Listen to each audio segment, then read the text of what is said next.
Right breaking చూస్తున్నాం. Stock మార్కెట్లలో run కొనసాగుతోంది. వరుసగా మూడో రోజు లాభాల్లో ముగిశాయి. సెన్సెక్స్ 320 పాయింట్లు, నిఫ్టీ 93 పాయింట్లు లాభపడ్డాయి. ఐటీ, హెల్త్ కేర్ సెక్టార్లు అత్యధికంగా లాభపడ్డాయి.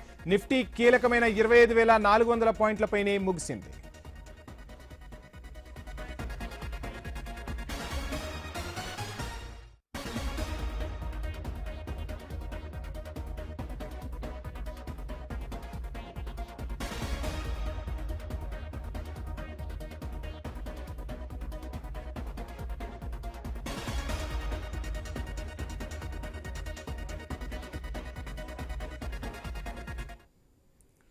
స్టాక్ మార్కెట్లలో రన్ కొనసాగుతుంది. వరుసగా మూడో రోజు లాభాల్లో ముగిశాయి. సెన్సెక్స్ 320 పాయింట్లు, నిఫ్టీ 93 పాయింట్లు లాభపడ్డాయి. ఐటీ, హెల్త్ కేర్ సెక్టార్లు అత్యధికంగా లాభపడ్డట్టు తెలుస్తుంది. ఇక ఇదే అంశానికి సంబంధించి మనతో మాట్లాడేందుకు ప్రభు గారు, ప్రముఖ బిజినెస్ అనలిస్ట్ సిద్ధంగా ఉన్నారు. ప్రభు గారు, గుడ్ ఈవినింగ్ అండి. Good evening sir.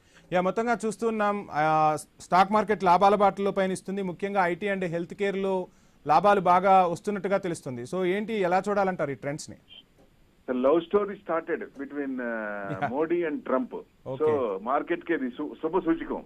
ఎందుకంటే మొన్నటిదాకా ఆయన ఫోన్ ఎత్తలేదని, పుట్టినరోజు నాడు ఆయన ట్రంప్ మళ్ళీ ఫోన్ చేసి ఎక్కువసేపు ఆయనతో మాట్లాడిన తర్వాత వరల్డ్ మొత్తం కూడా విన్నది, చూసింది.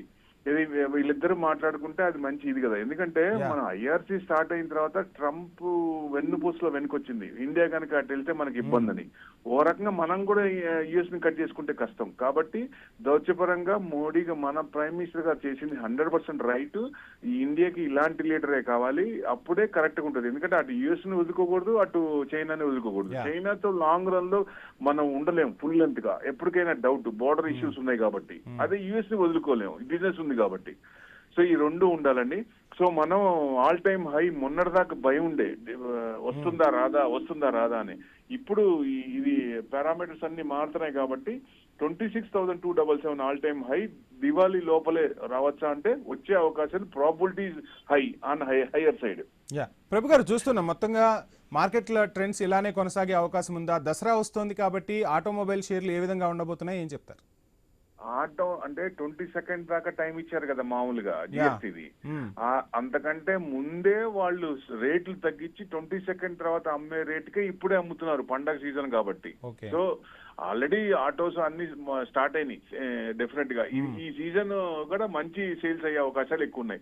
ఆటో సేల్స్ ఆల్రెడీ 18% పెరిగిందండి చెప్పిన దగ్గర నుంచి, ఆగస్ట్ 15th నుంచి ఆటో ఇండెక్స్. సో ఇంకా పెరిగే అవకాశాలు ఉంటాయి. కన్సంప్షన్ ఎక్కువ అవుతుంది కాబట్టి, రొటేషన్ ఎక్కువ అవుతే ఎక్కువ మంది ఇప్పుడు జిఎస్టీలో డబ్బులు మిగిలిపోయిన తర్వాత ఏదో ఒకటి వస్తువులు కానీ ఏదో ఒకటి చేస్తారు కదా, కన్స్యూమర్ డ్యూరబుల్స్ కానీ, ఎఫ్ఎంసీజీ కానీ, ఆటో కానీ, ఇవన్నీ పెరిగే అవకాశాలు ఎక్కువ కనపడుతున్నాయి.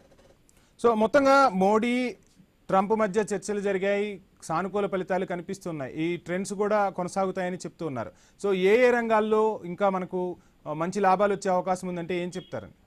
అంటే ఇప్పుడు main beat and down index అంటే ఐటీ ఇండెక్స్. ఇప్పుడు ఐటీ ఇండెక్స్ అంటే నిన్న ఫెడ్ రేట్ కూడా 25 బేసిస్ పాయింట్ కట్ చేశారు నిన్న నైట్.